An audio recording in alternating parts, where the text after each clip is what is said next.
Guys, today we're talking about the properties of logs. Now, we're not talking about like they're hard and they're like covered in bark and they burn really well in the fireplace. Not those kind of properties, or at least I should say not those kinds of logs. We're talking about properties of logarithms. And you'll remember that logarithms are simply the exponent you raise a base to in order to get a power. Well, that means each one of these properties of powers corresponds to a basic property of logarithms. And we can use those properties of logarithms to simplify expressions and solve equations. So let's just go back and remember some of our basic properties of powers. The zero exponent theorem, remember, that said anything to the zero power was equal to 1. And then there was the product of powers. So like b to the nth power times b to the nth power was equal to b to the n plus m. We added those exponents when they had the same base. The quotient of powers then said something like this: b to the m divided by b to the n results in b to the m minus n. So we were subtracting our exponents when we were dividing powers with the same base. And then finally there was power of powers. So if we had b to the n to the m, then that really resulted in b to the n times m. So we multiplied those exponents. Okay, well this all leads us to some properties of logarithms. Now here's the first one. It says log base b of b to the n. For every positive base b not equal to 1 in any real number n, log base b of b to the nth power is simply equal to n. In other words, the power you raise b to in order to get b to the n has to be n. All right, the logarithm of 1 for every positive base 1, log, it doesn't matter what your base is, anything raised to the 0 power is going to be equal to 1. So log base b of 1 is always equal to 0. Logarithm of a product. Now, for any base b not equal to 1 and positive real numbers x and y, the logarithm of a product goes like this. Log base b of x times y is going to be equivalent to log base b of x plus log base b of y. So we can take those two factors of that product, separate them, and take the log with the same base of each one of those factors. All right, so let's jump into a few examples here and see how these properties can serve us. In example 1, it says find the log base 9 of 243 plus log base 9 of 3. Well, you can see that these are not going to be perfect powers of 9 or either perfect powers of 9. So what we can do is we can actually take, and because there's a plus sign between them, we can actually take them and put them back together.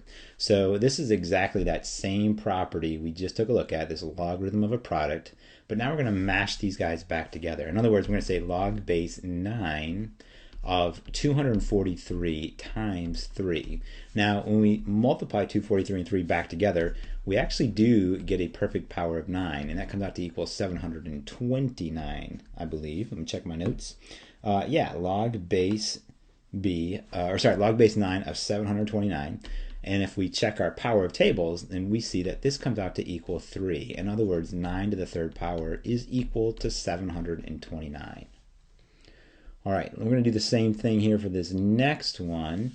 And we see again, we have this addition sign. That means 2 and 14 were factors of this original common log.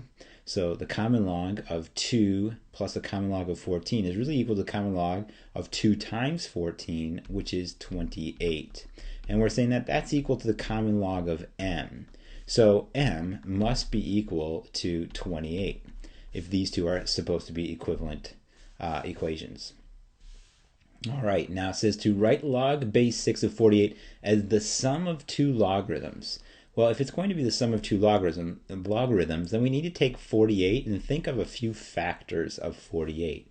So we could write log base 6 of 6 plus log base 6 of 8. 6 and 8 would multiply together to give me 48. Now, we could have also done the same thing with log base 6 of 12 plus log base 6 of 4. Can you think of one more combination here, or I should say sum of two logs, that would be the equivalent of log base 6 of 48? Write it down on the side of your notes. All right, our next one here says log base 10 of 2 plus log base 10 of 5. These are both common logs. So if we again use our power of logs property. We're going to put 5 and 2 back together by multiplication, so it becomes a common log of 2 times 5, which is equivalent to the common log of 10. So what power do I raise 10 to in order to get 10? It must be the first power. All right, let's take a look at one other rule here. This is called the logarithm of a quotient theorem. And it says for any positive base b and for any real numbers x and y, if we take the log base b of this quotient x divided by y, then it's equivalent to the log base b of x, my numerator, minus log base b of y, my denominator. All right, so let's put this little theorem here into practice and see how this can serve us. We see we have the natural log of 40 minus the natural log of x is equal to the natural log of 5. And we want to solve for x here. So if I take this, this is a difference of two natural logs. I can rewrite this as the natural log of 40 over x. Over x. Let me erase that 40 over x. All right, and that should be equal to the natural log of 5. So again, if we have two natural log expressions, if these two sides are equivalent, then this 40 over x must be equivalent to 5, which means x must be equal to 8. All right, next is, you see we have a positive sign between these two. So this is going back to our product. We're going to take these 3 and 4 and put them back together. I'm going to rewrite this as log base 12 of 3 times 4 is the equivalent of this expression here. And if I take 3 times 4, I get 12. So log base 12 of 12. What power do I raise 12 to in order to get 12? That's the first power. So that's 1. All right, now the logarithm of a power theorem goes like this. It says for any positive base b equals 1, for any real number x and any real number n, if I take log base b of x to the nth power, the equivalent is taking this power here, n, and putting it in front of the log and multiplying it to just simply the log base b of x. Okay, so what we did there is we just took that power and put it down in front of the log and multiplied log base b of x.